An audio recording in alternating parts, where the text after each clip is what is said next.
అమ్మలగన్న అమ్మ ముగురమ్మల మూలపుటమ్మ బెజవాడ కనకదుర్గమ్మ. అమ్మవారి ఆలయాల్లో ఎంతో ప్రతిష్ఠ పొందిన ఆలయం విజయవాడ కనకదుర్గమ్మ ఆలయం. వరప్రదాయనిగా భక్తుల పాలిట కొంగు బంగారంగా ఇక్కడ పూజలందుకుంటున్న దుర్గమ్మ ఇక్కడ స్వయంభుగా వెలిసినట్లు పురాణాలు చెబుతున్నాయి. ఇక్కడ అమ్మవారి చరిత్ర ఒక అద్భుతమైతే ఆవిడ రూపం ఒక వింత అని చెప్పాలి. అమ్మవారి విశిష్టత, ఆలయ ప్రాముఖ్యత గురించి తెలుసుకుందాం. హైందవ పురాణాల ప్రకారం పూర్వం కీలుడు అనే యక్షుడుండేవాడు. అతడు మహాశక్తి అయిన అమ్మవారి గురించి ఘోర తపస్సు చేయగా అతని భక్తికి మెచ్చిన అమ్మవారు ప్రత్యక్షమై ఏం వరం కావాలో కోరుకోమనగా అందుకు కీలుడు తల్లి, నువ్వెప్పుడూ నా హృదయ స్థానంలో నిలిచి ఉండాలి అని అడిగాడట. రానున్న కాలంలో నేను రాక్షస సంహారం చేసి సేద తీరడానికి నీ దగ్గరకొస్తాను. కావున కృష్ణానది తీరాన నువ్వు పర్వత రూపంగా మారితే ఆ పర్వతంపై నేను సేద తీరుతాను అని చెప్పి అదృశ్యమైంది. ఆ తల్లి ఆదేశం మేరకు కీలుడు కృష్ణానది ఒడ్డున కీలాద్రి పర్వతంగా మారాడు. ఆ తరువాత ఆదిపరాశక్తి మహిషాసుర మర్దిని రూపంలో మహిషుణ్ణి చంపిన తర్వాత కీలాద్రిపై స్వయంభుగా వెలిసింది. మహిషుడు వంటి భయంకరమైన రాక్షసుణ్ణి చంపిన మాతని కొలవడానికి స్వయంగా దేవతల రాజైనటువంటి ఇంద్రుడు, మిగతా దేవతలు కీలాద్రిపైకొచ్చారు. ఇంద్రుడి రాకతో కీలాద్రి ఇంద్రకీలాద్రి పేరుతో ప్రఖ్యాతి చెందింది.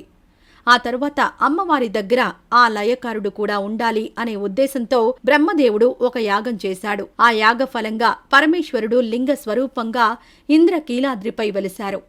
ఆ దృశ్యం చూసి పరవశించిన బ్రహ్మ మల్లికా కుసుమాలతో పూజించడం వలన ఆ లింగానికి మల్లీశ్వరునిగా పేరు వచ్చిందట. అయితే అప్పట్లో అమ్మవారు ఉగ్ర స్వరూపంగా ఉండడం వలన యోగులు, ఋషులు, దేవతలు తప్ప సామాన్యులు అమ్మవారిని దర్శించుకోలేకపోయేవారు. అక్కడ వెలిసిన శివలింగం కూడా కనుమరుగయ్యే పరిస్థితి వచ్చినప్పుడు ఆది శంకరాచార్యుల వారు అక్కడికొచ్చి అమ్మవారి యొక్క రౌద్రాన్ని తగ్గించడానికి శ్రీచక్రాన్ని ప్రతిష్ఠించారు. దానితో మాత శాంత రూపిణిగా మారింది. ఆ తరువాత దుర్గమ్మకు ఉత్తరం వైపున మల్లీశ్వరుని లింగాన్ని పునఃప్రతిష్ఠ చేసినట్లు స్థల పురాణం చెబుతోంది.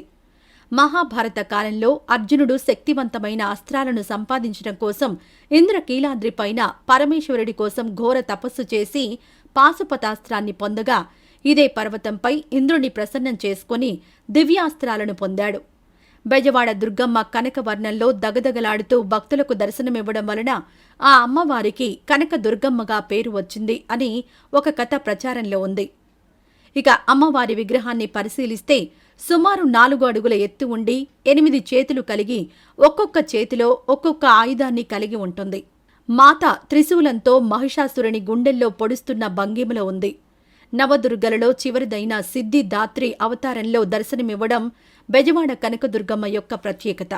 ఇక్కడ అమ్మవారు వెలసి కొన్ని వేల సంవత్సరాలు అయినా కూడా అమ్మవారి ఉగ్ర రూపానికి భయపడి సామాన్య జనం ఇక్కడికి వచ్చేవారు కాదు. ఆది శంకరాచార్యుల వారు శ్రీచక్రం ప్రతిష్ఠించిన తర్వాత ఆ కొండలలో తిరిగే ఎరుకలు కృష్ణానది తీరంలో దర్శనం కోసం వచ్చేవారు. అలా వచ్చిన వారు అక్కడ ఉన్న రావి చెట్టు కింద చిన్న గుడిని నిర్మించి పూజించడం ప్రారంభించారు. చాలా కాలంగా ఇలా చిన్న ఆలయంగా ఉన్న అమ్మవారి ఆలయం 19వ శతాబ్దం చివరి నుండి 20వ శతాబ్దం కాలంలో ఎంతో అభివృద్ధి జరిగింది. ఇది విజయవాడ కనకదుర్గ అమ్మవారి ఆలయం యొక్క విశిష్టత.